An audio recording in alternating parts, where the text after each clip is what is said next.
Your name, please attribute it to my head and not my heart. First, I want to give my thanks to God for blessing me with Eugene. Next, his parents for having him, and especially his mom for how she raised him. Next, my niece, my main rock, my stability, my soul.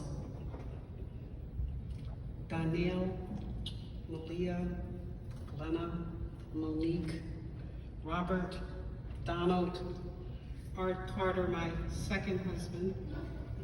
He knows what that means. Vera Harris, my co-workers, Frank, Dan, Judy, Nikita, Kim, Steph, Caitlin, everyone. I appreciate how much everyone tried to keep me fed, how they tried to all have listening ears for me, the prayers and the comfort they provided. Eugene's workers, I appreciate all you all did to keep Sharp Auto Body going for 46 years. His musicians, I have no words to tell you how much he loved y'all. His friends, his fellow DJs, and all of his family.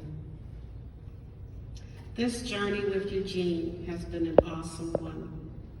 I loved how even though he was in the public eye, he lived a very private life. It was always funny to me when people would find out I was his wife. I am basically a homebody, Eugene is an extrovert. But overall, he loved knowing I would be home when he got there. Glenna went to more events with Eugene than I did, and she became known, and he called her his side piece. Gene was a peacemaker. He didn't like drama. He didn't brag. And as he said plenty of times, he was thankful to God for his health and strength. He just wanted to enjoy life and live it to the fullest. Gene had the patience of Job and the heart of an angel. He would tease me and say he waited for me. What he meant by that was Gene and I grew up a street apart. I was on McLean and he was on Dewey. Our house was one of those neighborhood homes that had a basketball hoop where a lot of neighborhood boys would come play basketball. Gene claimed he played basketball in our backyard, but he teased me and said I would not come out of the attic. That's an inside joke. Thus, we didn't get together sooner.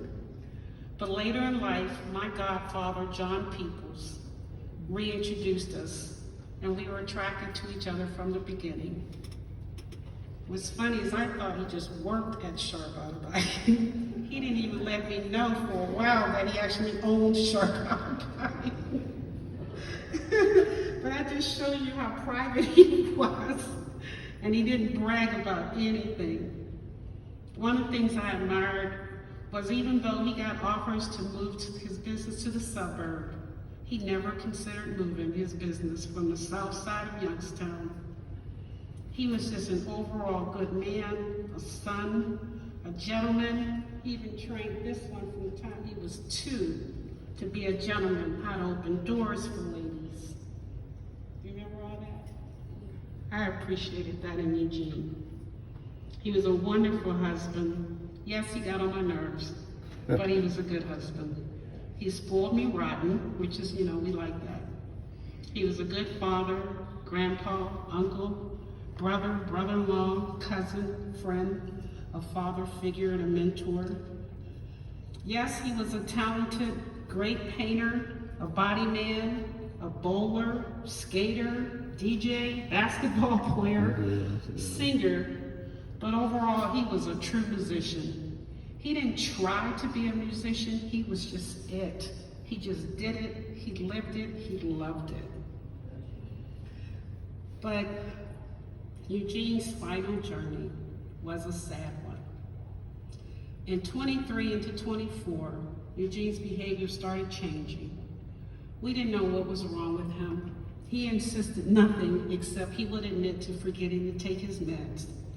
His doctor was working with him to correct that issue, but he was still acting strange for him and sometimes alarming. We took him for a CAT scan, which came back okay. I just didn't understand his changing and at times totally out of character behavior. Finally, everything came to a head on the day after Labor Day 2024. It was a Tuesday.